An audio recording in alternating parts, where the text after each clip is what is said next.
আসসালামু আলাইকুম গাইস, আজকে আমি চলে যাচ্ছি আমাদের বাংলাদেশ ছেড়ে ইন্ডিয়াতে। হঠাৎ করে ইন্ডিয়াতে কেন যাচ্ছি আর ইন্ডিয়াতে গিয়ে কি কি ধরা খাইছি আর যাওয়ার পথে কি কি সমস্যা ফেস করতে হয়েছে সবকিছু দেখাবো আজকের এই ভিডিওতে। তার জন্য তোমাদের অবশ্যই সম্পূর্ণ ভিডিওটি দেখতে হবে।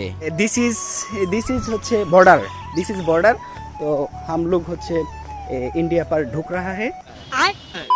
আমরা যেহেতু নরসিংদী থেকে বর্ডারে যাব, তার জন্য বড় ভাইয়ের গাড়ি নিয়ে সরাসরি চলে গেলাম ভৈরব স্টেশনে। ভাবছিলাম ভৈরব থেকে ট্রেনে করে সরাসরি আখাউড়া চলে যাব, ওইখান থেকে বর্ডারে চলে যাব। তারপর ভৈরব রেল স্টেশনে যেয়ে শুনি ট্রেন আসতে নাকি আরো প্রায় 2-3 ঘন্টার মতো সময় লাগবে। এটা শুনে তো আমাদের মাথায় আকাশ ভেঙে পড়ছিল। তারপর ভাবলাম ট্রেনের জন্য বসে না থেকে গাড়ি নিয়ে সরাসরি বর্ডারে চলে যাই। তারপর আমরা সরাসরি চলে এসে বললাম আখাউড়া বর্ডারে, যেটা কিনা বাংলাদেশের ব্রাহ্মণবাড়িয়া জেলাতে পড়ছে। এইখান থেকে কাস্টমসের সব ঝামেলার কাজ শুরু। তোমরা যদি ভিসা লাগানোর সময় পেশা চাকরি দিয়ে ভিসা লাগাও, তাহলে অবশ্যই বর্ডারে যাওয়ার আগে এনওসি তুলে নিয়ে যেতে হবে, আর ডলার এন্ডোজ করার কাগজটা সবার জন্যই লাগবে। তারপর ওইখান থেকে বর্ডার পাসের জন্য 1000 টাকা জমা দিয়ে একটা রিসিপ্ট নিয়ে নিতে হবে। তারপরে রিসিপ্ট সহ পাসপোর্ট আর কাগজগুলো নিয়ে চলে যেতে হবে ইমিগ্রেশনে। তারপর ইমিগ্রেশন থেকে সব ডকুমেন্টস চেক করে ওরা পাসপোর্টের মধ্যে একটা সিল মেরে দিবে। এই সিল মারা শেষ হলেই আপাতত আমাদের বাংলাদেশের সব ঝামেলা শেষ। এখন আমরা চলে যেতে পারবো ইন্ডিয়ার ভিতরে। এখন আসি আমি হঠাৎ করে ইন্ডিয়াতে কেন যাইতেছি।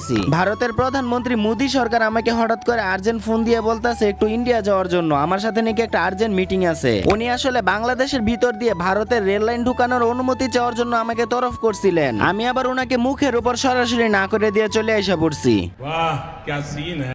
शाबाश बेटा। যাই হোক, আমি আবার ইন্ডিয়া যাব দেখে আগে ভাগে কিছু হিন্দি ভাষা শিখে রাখছিলাম। अस्सलाम वालेकुम गाइस, अब मैं हूँ बांग्लादेश पर, मेरे साथ है मेरे दोस्त रासेल। तो हम लोग जा रहा है इंडिया पर, भारत हमारा पार्श्ववर्ती देश भारत पर। तो भारत হচ্ছে এই যে দিস ইজ হচ্ছে বর্ডার তো हम लोग হচ্ছে इंडिया पर ढुक रहा है। তারপর আমি বাংলাদেশের হোয়াইট লাইন পাস করে ইন্ডিয়ার ভিতর ঢুকে গেলাম, আর বর্তমানে আমি আছি ইন্ডিয়ার ভিতরে। পিছনে বাংলাদেশের বর্ডার পাস করে মাত্র ইন্ডিয়াতে ঢুকলাম। আসলে প্রথমবারের মতো নিজের দেশ থেকে বের হয়ে অন্য আরেকটা দেশের ভিতর ঢোকার অনুভূতিটা অসাধারণ ছিল। तो गाइस हम लोग इंडिया पे आ चुका हूँ। ये है इंडिया का बैनर है और वो है इंडिया का হচ্ছে बॉर्डर पास करता हूँ मात्र। तो गाइस हमारे साथ आप लोग वीडियो कंटिन्यू करेगा।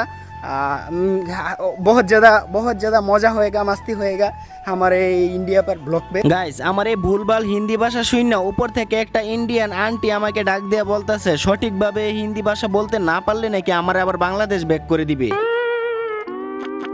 गजब बेइज्जती है।